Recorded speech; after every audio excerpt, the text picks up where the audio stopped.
Ok, bem-vindos meus amigos e minhas amigas, mais uma vez ao nosso curso Compreendendo o Apocalipse. Estamos no capítulo 5 do Apocalipse e hoje o foco é estudar o livro selado. E quero já agradecer a sua colaboração por estar se inscrevendo no nosso canal, por dar o seu like, o seu gostei, por divulgar este trabalho para os seus amigos e assim nos ajudar na pregação deste evangelho. Vamos à palavra de Deus, Bíblia na mão. Abra sua Bíblia, Apocalipse 5, verso de 1 a 4, o texto está na tela. Vi na mão direita daquele que estava sentado no trono, um livro escrito por dentro e por fora, de todo selado com 7 selos. Vi também um anjo forte que proclamava em grande voz: quem é digno de abrir o livro e de lhe desatar os selos? Ora, nem no céu, nem sobre a terra, nem debaixo da terra, ninguém podia abrir o livro, nem mesmo olhar para ele, e eu chorava muito, porque ninguém foi achado digno de abrir o livro, nem mesmo de olhar para ele. Meus amigos, então o que nós temos aqui? O profeta está diante de um impasse. E primeira coisa, nós vamos procurar entender é que o foco aqui no capítulo 5 é diferente do capítulo 4. No capítulo 4, estudamos que o foco foi o trono e aquele que estava sentado no trono. Já aqui no capítulo 5, é o livro selado com 7 selos e o cordeiro. Né? Então, o livro selado está nas mãos justas daquele que está sentado no trono. Portanto, o foco é diferente. Este livro, você há de concordar, contém sérias e importantes revelações. Por quê? Porque ninguém choraria tanto por um livro qualquer, ou por um livro que alguém não consegue abrir, por causa disso. Então, este livro, ele é importante para evocar tantas emoções tão fortes assim no profeta João, por conta desse livro. E nós vamos analisar, então, que ele é, de fato, uma revelação. E uma revelação muito importante que Deus quer transmitir para o seu povo, para a igreja, para todos os cristãos, mas especialmente para a igreja remanescente, porque é através dela que Deus vai cumprir o seu plano de anunciar, de advertir o mundo do plano que Satanás tem de levar todos para uma adoração forçada e mentirosa. Então, essa é uma revelação direta para o povo de Deus, para os adventistas do sétimo dia especialmente. E é uma profecia. E toda revelação é uma profecia. E ela provém de Deus, através de Jesus, tendo sempre um anjo como um anunciador, como um mensageiro. Apocalipse 1, versículo 1, nós lemos revelação de Jesus Cristo, que Deus lhe deu, e para mostrar a seus servos as coisas que em breve devem acontecer, e que por intermédio de seu anjo anunciou a João. E nós percebemos então que existe essa linha de transmissão da revelação divina. Deus dá a revelação para Jesus e Jesus envia por seu anjo para a igreja, que é seu destinatário final. Portanto, nenhuma profecia provém de particular interpretação. Não é qualquer um que possa interpretar a palavra de Deus. A palavra de Deus é para todos, mas a profecia é direcionada para o seu povo.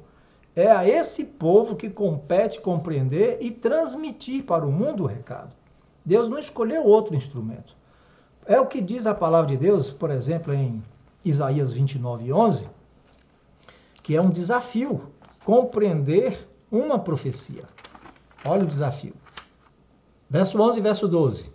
Toda visão já se vos tornou como as palavras de um livro selado, que se dá ao que sabe ler, dizendo, lê isto, peço-te. E ele responde, não posso, porque está selado. E dá-se o livro ao que não sabe ler, dizendo, lê isto, peço-te. E ele responde, não sei ler. Então, tanto para quem sabe ler, quanto para quem não sabe ler, a profecia é um desafio, porque ela está direcionada apenas àqueles a quem Deus deseja que compreenda a mensagem e leve essa mensagem ao mundo. E a profecia só pode ser interpretada se Deus, o Espírito Santo, se Jesus Cristo der esta compreensão, der esta revelação. Em Lucas 24, verso 27, o Senhor Jesus abre o entendimento dos seus apóstolos para compreender que a fé deles deve estar fundamentada nas Escrituras e seguir à risca o que a palavra de Deus revela para eles sobre todas as coisas, inclusive sobre o ministério de Jesus. O que aconteceu com ele tinha toda a explicação nas Escrituras. Então, Lucas 24, 27, e começando por Moisés, discorrendo por todos os profetas, expunha-lhes o que a seu respeito constava em todas as Escrituras. Então foi isso, Jesus abriu-lhes o entendimento. No verso 45, então lhes abriu o entendimento para compreenderem as Escrituras. Ok? Fica claro então que o livro selado só pode ser compreendido se Jesus Cristo conceder a revelação, e ele concede isso para a sua igreja. Ficou claro? Amém? Glórias a Deus. Então, o que é que nós temos aqui? Temos um rolo selado, um livro escrito por dentro e por fora, algo incomum. Não era prática comum escrever em ambos os lados de um pergaminho. Isso mostra que há muita informação nesse rolo e que o pergaminho era pequeno para conter isso aí. Muito mais que a capacidade do pergaminho, por isso a necessidade de escrever de um lado e do outro. Esse livro assim. E selado com quantos selos? 7 selos. Não é? Por que isso? Quando o rolo era escrito, era amarrado com um cordão. E sobre o cordão derramava-se uma cera aquecida e em seguida imprimia ali o carimbo do anel, da marca, para deixar uma marca ali, né? O carimbo ou o anel de selar, que deixava em relevo ali o nome da autoridade, deixava ali o cargo dele também escrito e o território, a abrangência do seu domínio e tal. Então esse rolo ele tem 7 cordões e em cada nó da amarração do cordão tem ali um selo e, portanto, são 7 selos. Somente o destinatário, o dono, o herdeiro, né, poderia abrir esse documento, abrir esse livro, esse rolo, quebrando os 7 lacres, os 7 selos, e isso na presença de testemunhas. E o que era esse livro? O livro de Ezequiel, capítulo 2, o profeta Ezequiel recebeu uma revelação também de um livrinho selado. E o que ele diz que tinha nesse livrinho? Vamos lá. Ezequiel 2, versículo 9 e 10. Versículo 9 e 10. Então vi, e eis que certa mão se estendia para mim, e nela se achava o rolo de um livro. Estendeu-o diante de mim, e estava escrito por dentro e por fora. Nele estavam escritas lamentações, suspiros e ais. Veja aí. No livro do que o profeta Ezequiel teve uma visão, estava escrito lamentações, e o que mais? Suspiros e ais. Neste livrinho aqui do Apocalipse, tinha tudo isso e muito mais. O que você acha que tinha nele? Vou lhe dar algumas pistas. Será que nele havia ali uma carta de divórcio de Deus contra Israel, contra a igreja, que já o traiu tantas vezes durante a história? Eu acho que não. Porque não seria preciso tanta dignidade para abrir uma carta de divórcio, não é verdade? Será que seria uma revelação do castigo de Deus aos inimigos do seu povo, os inimigos da igreja, os inimigos de Israel? Se fosse, não precisaria tanta dignidade também, um desafio. Quem é que pode abrir esse livro? Não é verdade também? Ou será que esse livro representa o livro da lei, que os reis de Israel, ao assumir o trono, recebiam uma cópia do livro da lei e para poder governar? Olha só, todo rei em Israel recebia uma cópia e nem por isso se mostraram dignos. Então só nos resta dizer que Jesus está recebendo aqui o livro que mostra o comprovante de que ele comprou algo muito precioso, comprou o direito sobre algo muito importante. Não é o livro da herança da terra. Por quê? Porque a terra pertence ao Senhor. Salmo 24, verso 1 diz que a terra e toda a sua plenitude já pertence a Deus. A terra, Ageu 2,8, a prata, ouro, tudo pertence ao Senhor. Então, é verdade também que Satanás, ele se autoproclama príncipe e governante do mundo, mas por usurpação. Ao enganar Adão e Eva, que eram os governantes da terra, né? Representantes de Deus, mordomos do Senhor, administradores do Senhor, mas por conta do pecado, Satanás transferiu essa autoridade para Satanás. Né? Adão e Eva transferiu isso para eles. E Lucas 4, verso 6, Satanás deixa isso claro quando ele tenta ao Senhor Jesus, barganhando com ele, né? Assim, com muita arrogância, pretendendo que Jesus o adore em troca de favores. Ele chega a dizer para o Senhor, olha, disse-lhe o diabo, dar-te-ei toda esta autoridade e a glória destes reinos, porque ela me foi entregue e a dou a quem eu quiser. Percebe? De quem Satanás diz que é dono? Tem a posse do quê? Ele diz que ele é dono da cultura, do poder, da glória, dos reinos e dos povos. Não do planeta, porque ele sabe que o planeta foi criado por Deus e não por ele. Jesus, então, comprou com seu sangue o direito sobre toda a terra, resgatando-a do poder de Satanás. Ok? Então, esse livro é o direito comprado por Jesus de reescrever a história de cada tribo, nação, língua e povo. A Bíblia diz em Isaías 51, verso 4 a 8, que ele faria isso. Ele levaria o conhecimento da salvação para as nações, para o mundo gentílico. Isaías 51, verso 4 até o verso 8. Atendei-me, povo meu, e escutai-me, nação minha, porque de mim sairá a lei e estabelecerei o meu direito como luz dos povos. Perto está a minha justiça, aparece a minha salvação, e os meus braços dominarão os povos, as terras do mar me aguardam e no meu braço esperam. Levantai os olhos para os céus e olhai para a terra embaixo, porque os céus desaparecerão como a fumaça, e a terra envelhecerá como um vestido, e os seus moradores morrerão, como mosquitos. Mas a minha salvação durará para sempre, e a minha justiça não será anulada. Ouve-me, vós que conheceis a justiça, vós, povo meu, em cujo coração está a minha lei. Não temais o opróbrio dos homens, nem vos turbeis por causa das suas injúrias. Porque a traça os roerá como a um vestido, e o bicho os comerá como a lã. Mas a minha justiça durará para sempre, e a minha salvação para todas as gerações. Então fica claro aqui que Deus queria levar sua justiça, o conhecimento de sua lei, para todas as nações da terra. E as nações que têm interesse na salvação do Senhor estão esperando, mas algo aprisiona, algo prende. E Jesus veio quebrar isso com seu sangue, ele comprou, portanto, o direito de reescrever na mente e no coração de cada povo, de cada língua, a sua lei.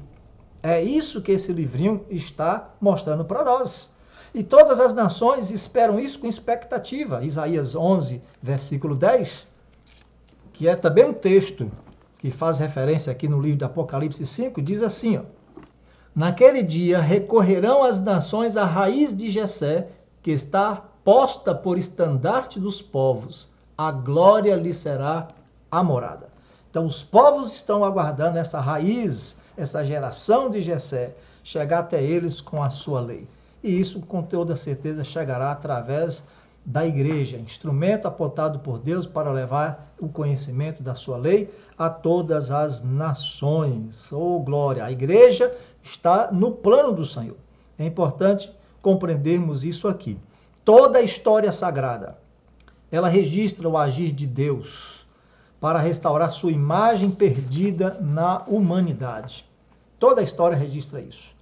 E ele procurou restaurar famílias e torná-las uma bênção, como seria a família de Abraão, e como seria a família de Abraão, uma bênção para todas as famílias da terra, levando o conhecimento de Deus, sua lei, o caráter de Deus para as outras nações. Ele procurou restaurar a liberdade e a saúde de um povo, como Israel, por exemplo, e torná-lo um testemunho ao mundo, de um povo saudável, de um povo capaz, de um povo inteligente e honesto, como seria, né, todas as nações, se Israel tivesse cumprido esse plano. Deus devolveu a força e a sabedoria originais do homem nas experiências de Sansão e de Salomão. E seria assim se todas as nações da terra compreendessem o plano de salvação do Senhor. Porém, todas essas experiências não evoluíram devido à transgressão da aliança, transgressão da lei de Deus. E cada nação na terra influenciou a outra nessa transgressão. E é por isso que Jesus assume aqui o seu direito legítimo de levar o conhecimento para as nações. Então, essa aliança eterna de Deus, ela oferecia a todos os homens perdão e a graça auxiliadora de Deus para a obediência por fé mediante Jesus e a vida eterna sob condição de fidelidade para com a lei de Deus. E o que acontece? Quem creu e obedeceu foi beneficiado, pois recebeu a virtude do Espírito Santo, que escreveria a lei de Deus no coração do crente fiel, habilitando essa pessoa a viver a virtude do Espírito Santo e dessa maneira guardar pela fé de Jesus a lei de Deus. Hebreus 10, verso 15 a 17, deixa claro que sempre foi essa a intenção de Deus, mas sempre foi barrado, sempre foi atrapalhado esse plano original. Mas agora Jesus concede, ele conquista o direito de transmitir essa graça, esse poder para todo aquele que crê. Lemos Hebreus, capítulo 10, verso 15 a 17, que diz essa sagrada promessa. E disto nos dá testemunho também o Espírito Santo, porquanto após ter dito, esta é a aliança que farei com eles, depois daqueles dias, diz o Senhor. Porei no seu coração as minhas leis e sobre a sua mente as inscreverei. Acrescenta, também de nenhum modo me lembrarei dos seus pecados e das suas iniquidades para sempre. Tá vendo? Então, o plano de Deus foi esse. Conceder que a restauração do caráter de Deus, a imagem de Deus no ser humano, e isso tem a ver com levar o homem em harmonia com a lei de Deus, em harmonia com as regras do reino de Deus. Porque ninguém que viola a lei de Deus há de participar do reino de Deus e de Cristo. E por isso a igreja precisa compreender e participar desse plano maravilhoso do Senhor Jesus. Então, meu amigo, ou seja, se nós aceitarmos a justiça de Cristo, seu sangue ele expia nossos pecados e sua obediência é aceita em nosso favor, mas não substitui a nossa obediência. Isso tem que ficar claro. Porque mediante a fé de Jesus, nós precisamos também desenvolver o caráter de Cristo, imitar a Cristo, guardar a lei de Deus, avançar de fé em fé, de glória em glória, lutando contra o pecado que tenazmente nos assedia. Ninguém jamais poderá dizer, eu não peco, mas tem que dizer que está andando na presença do Senhor para poder viver uma vida de obediência e de perfeição moral na presença do Senhor Jesus. Não é isso? Então, o Evangelho do Senhor nos instrui a dizer assim. E aí o que acontece? Todas as nações da terra estão esperando uma manifestação da igreja do Senhor. Não é? E dessa forma, mediante a graça de Cristo, vivemos em obediência à lei de Deus escrita em nosso coração. Somente assim. Não há uma outra maneira de viver assim. É por isso que Ellen White afirma que o 5º capítulo de Apocalipse precisa ser detidamente estudado. Ele é da maior importância para os que haverão de participar da obra de Deus nesses últimos dias. Está escrito em Testemunhos Seletos, volume 3, página 414. Por que Ellen White diz isso? Isso significa que nossa interpretação, até hoje, do Apocalipse 5, está incompleta. Ele significa que Deus espera que seu povo entenda que sem decidida reforma nos hábitos, reforma de saúde, lembra disso? É uma mensagem antiga da igreja. E um reavivamento espiritual, ou seja, compreendendo que o poder está à disposição de todo aquele que deseja alcançar a perfeição moral. Exatamente isso. Isso torna todo o sacrifício de Jesus em vão, se a igreja não entende isso. Se a igreja não tem uma reforma, não tem um reavivamento, por quê? Porque ninguém tem fibra moral para acreditar. A igreja adventista prega isso, mas parece que ninguém acredita, nem os que pregam. Porque se acreditasse, meu irmão, se tivéssemos essa crença, já teríamos um reavivamento e uma reforma em resposta à oração. Deus quer mostrar que a mesma destreza exigida para abrir o livro deve ser encontrada na vida de seu povo. Seu povo precisa decidir com coragem, precisa ter vitória moral para poder viver à altura do que Deus deseja que ele se viva. Por isso é que o Comentário Bíblico Adventista, no volume 7, página 771, diz que a capacidade para abrir o livro não é uma questão de força, dignidade ou posição, mas de vitória e valor moral. E vitória e valor moral que Deus está esperando que seu povo compreenda para fazer com que o plano chegue ao fim. E o céu está expectante, aguardando isso. Portanto, por isso que Ellen White diz, olha, o capítulo 5 precisa ser melhor estudado. Ele se refere à obra que precisamos fazer nos últimos dias. E esta obra é o quê? Reavivamento e reforma. Mas os pastores parecem brincar, líderes de igreja parecem brincar. Todo mundo está assim, porque se crescem, isso já teria acontecido. Por isso, esse alerta de Deus. Então, meus amados, esse livro selado contém nas palavras de Ellen White o quê? A história das providências de Deus, a história profética das nações e da igreja. Aqui estão contidas as palavras divinas, sua autoridade, seus mandamentos, suas leis, todo o conselho simbólico do Eterno e a história de todos os poderes governantes das nações. Em linguagem simbólica, estava contida nesse rolo a influência de cada nação, língua e povo, desde o começo da história terrestre até seu fim. Carta 65, 1898, e Manuscritos Releases, volume 9, página 7, parágrafo 4. Então, note aqui como é importante esse livro. Você entendeu ou não?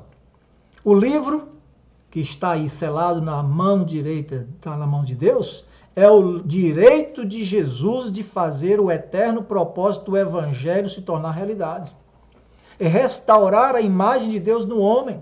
Ou como diz Paulo, formar Cristo em vós, esperança da glória. Colossenses 1, 27.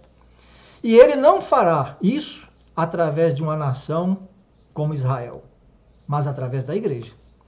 O Israel espiritual, que é composto por pessoas de todas as tribos, povos, línguas, nações, de todas as igrejas, que guardam a sua lei. Porque é isso que diz a palavra de Deus. Para que pela igreja a multiforme sabedoria de Deus se torne conhecida agora dos principados e potestades nos lugares celestiais, segundo o eterno propósito que estabeleceu em Cristo Jesus nosso Senhor, pelo qual temos ousadia e acesso com confiança, mediante a fé nele. Efésios 3, verso 10 a 12. O livro, então, é isso que nós estamos mostrando para você, confirmado pelo Espírito de profecia. O desafio foi esse. Quem é digno de abrir o livro e desatar os seus selos? E o que aconteceu? Ninguém no universo foi encontrado com fibra moral sequer para olhar para o livro. Meu amigo, que coisa, viu? O desafio foi forte. Ninguém no universo era digno, nem sequer de olhar. Até Deus no trono ficou calado. E por que ele ficou calado? Pelos motivos já explicados no capítulo 4. Ou seja, sua reputação e seu trono estavam sob falsas acusações. O anjo forte que fez o desafio nem coragem teve de se identificar, por mais forte que fosse. Vê aí então o desespero que é. Daí você entende o desespero de João, que não via outra solução a não ser chorar. E por que ele chorava? Porque ele temia que o caráter de Deus tivesse sido para sempre comprometido pela história do pecado. O fracasso dos homens e dos anjos. Essa é a história do pecado. E Deus houvesse perdido as condições morais de levar avante seu santo propósito, que propunha realizar pela igreja e através da igreja, mediante Jesus, que eu digo aqui, vou repetir para você, vai ficar bem claro, que é o de trazer perfeição moral a cada crente. restaurando a imagem de Deus no homem. Essa é a mensagem de Apocalipse 5. Foi por isso que Ellen White diz aqui, embora a imagem moral de Deus tenha sido quase erradicada pelo pecado de Adão, através dos méritos e do poder de Jesus, ela pode ser renovada. Através de quem? Dos méritos e poder de Jesus. O homem pode permanecer com a imagem moral de Deus em seu caráter, pois Jesus fará o quê? Jesus a dará. A menos que a imagem moral renovada de Deus seja vista no homem, ele nunca poderá entrar na cidade de Deus como vencedor. Comentário de Ellen White no Comentário Bíblico Adventista, volume 6, página 1078. Então isso é muito sério demais. E nós precisamos, pastores, membros de igreja, tomar uma decisão muito séria. Como diz aí, tomar vergonha na cara, levar a sério a religião que você está pregando. E a Bíblia vai nos mostrar aqui que o leão da tribo de Judá é digno de abrir o pergaminho. Versos 5 a 7. Vamos ler o texto? Apocalipse. Versos 5 a 7. Todavia, um dos anciãos me disse, não chores, eis que o leão da tribo de Judá, a raiz de Davi, venceu para abrir o livro e os seus 7 selos. Então vi, no meio do trono e dos 4 seres viventes, e entre os anciãos de pé, um cordeiro como tendo sido morto. Ele tinha 7 chifres, bem como 7 olhos, que são os 7 Espíritos de Deus enviados por toda a terra. Veio, pois, e tomou o livro da mão direita daquele que estava sentado no trono. Veja aí, meu amado, minha amada. O leão da tribo de Judá, quando João ouviu isso, e olha que não foi anjo nenhum que falou para João, foi um dos resgatados do Senhor, um dos anciãos. Anciãos aqui são pessoas que foram resgatadas do pecado na terra. Foram pessoas que fizeram trabalho importante de testemunhar a verdade, o caráter de Deus, numa sociedade corrompida, e por conta disso foram mortos.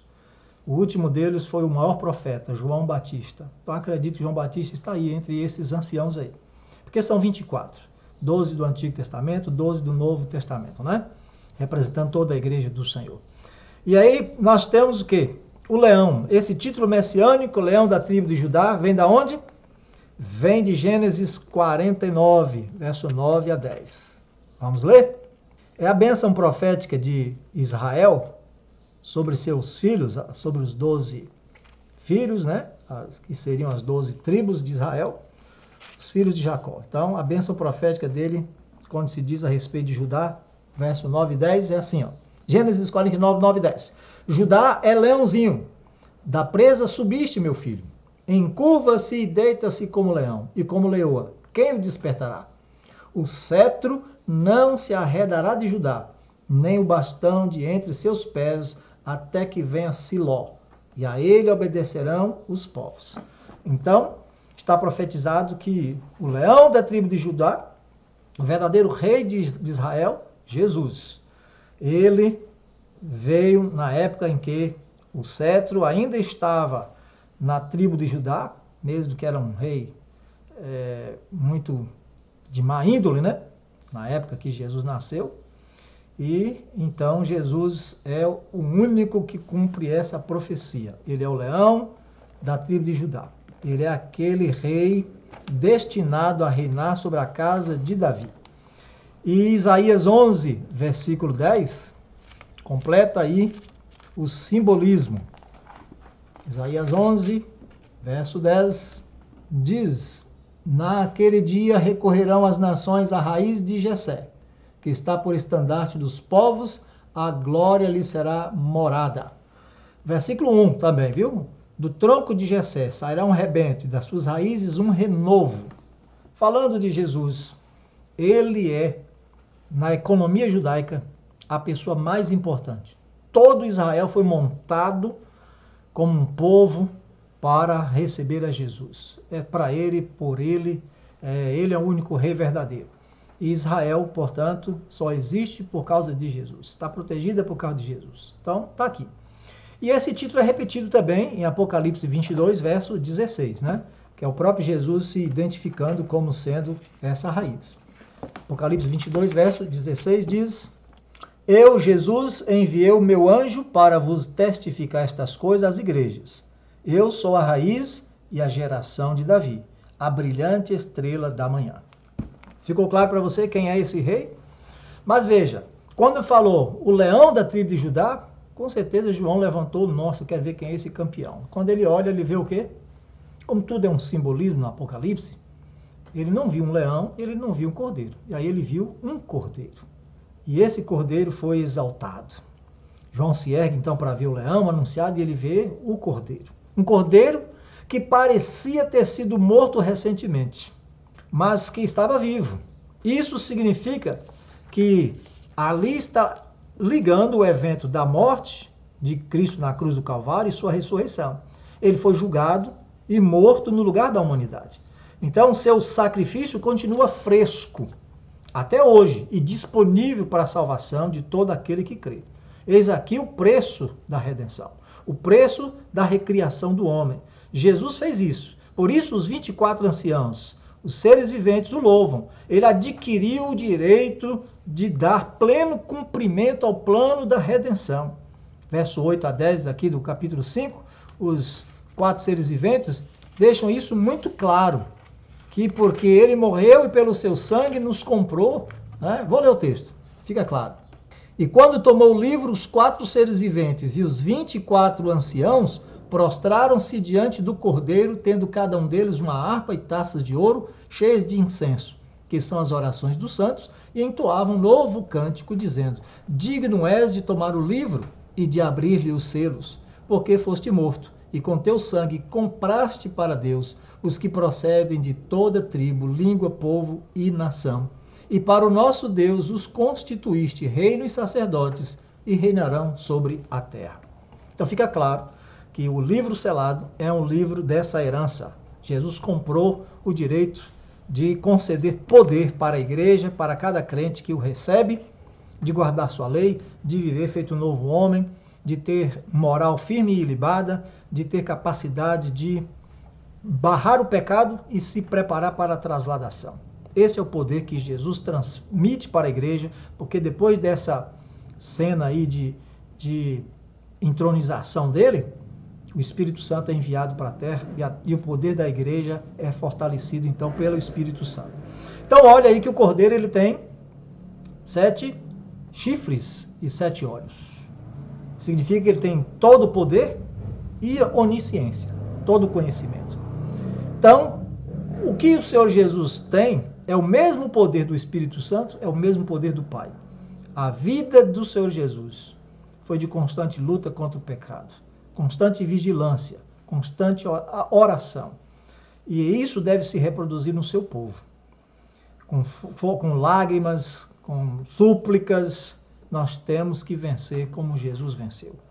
Por isso ele tomou o livro, e ao fazer isso, o louvor, o elogio foi todo para ele e para aquele que está sentado no trono.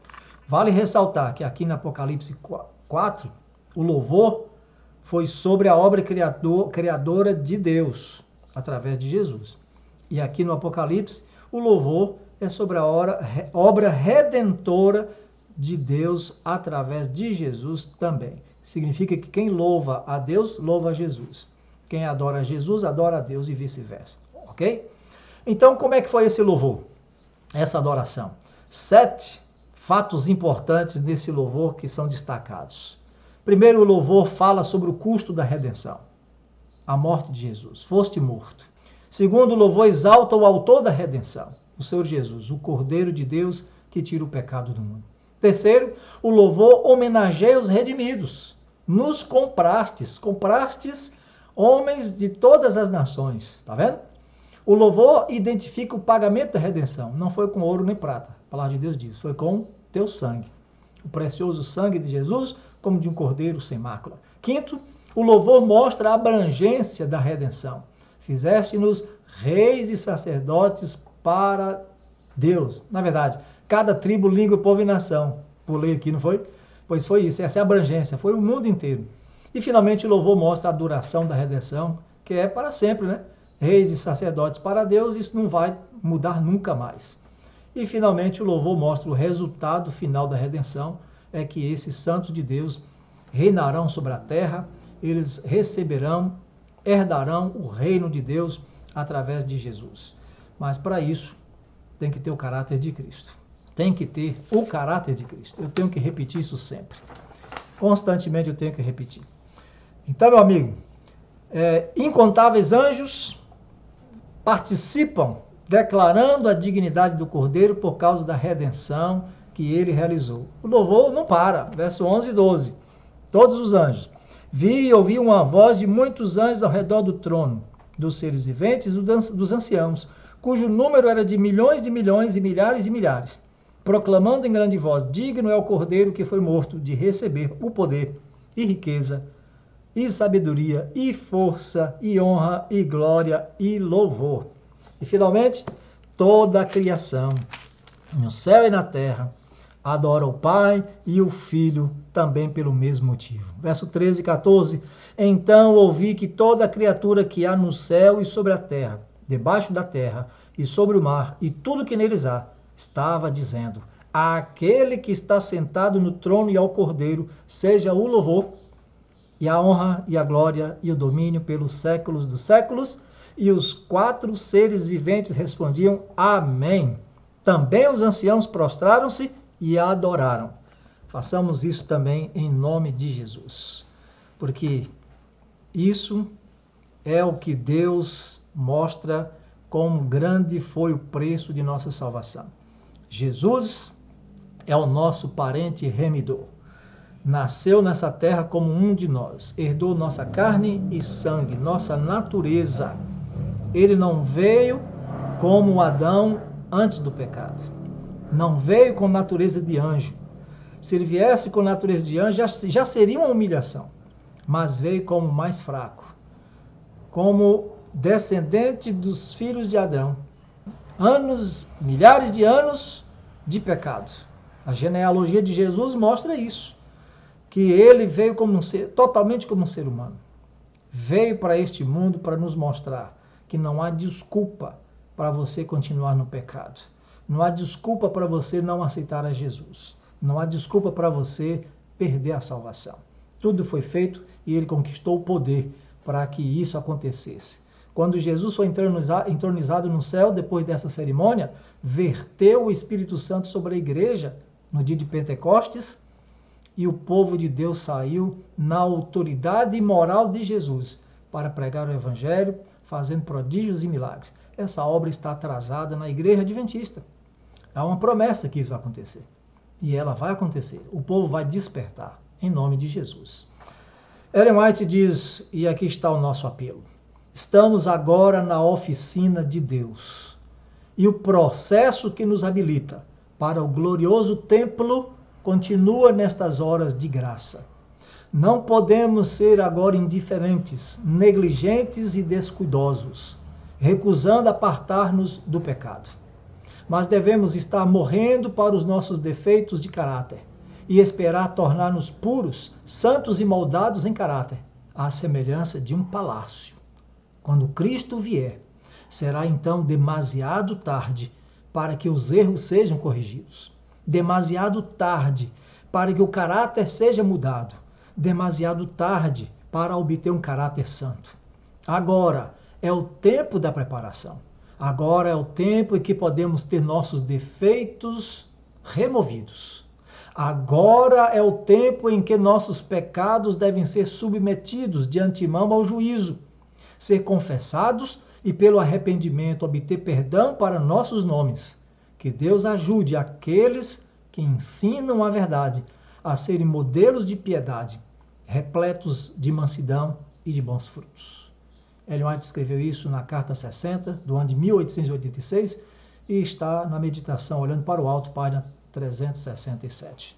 O que você fará, meu amigo, minha amiga? Eu espero que levemos a sério. Deus está nos chamando para uma reforma e um reavivamento. Estamos brincando, você não acha? Pastores, membros, cada um esperando que alguém tome uma decisão, tome uma atitude, mas cabe aos pastores assumir a liderança por uma reforma, por um reavivamento. Cabe aos leigos dar voz a essa mensagem para provocar os pastores a pensarem a respeito disso. Porque é para eles a mensagem, é para nós. Vou tomar minha decisão, já tomei.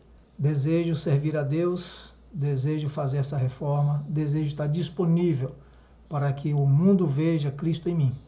E assim esteja a igreja preparada para receber o batismo do Espírito, porque logo depois disso, diz Ellen White, capítulo 6 de Apocalipse, desses eventos aqui, foi a derramada do Espírito Santo, porque a igreja entendeu a mensagem do Senhor. Amém? Até o próximo estudo.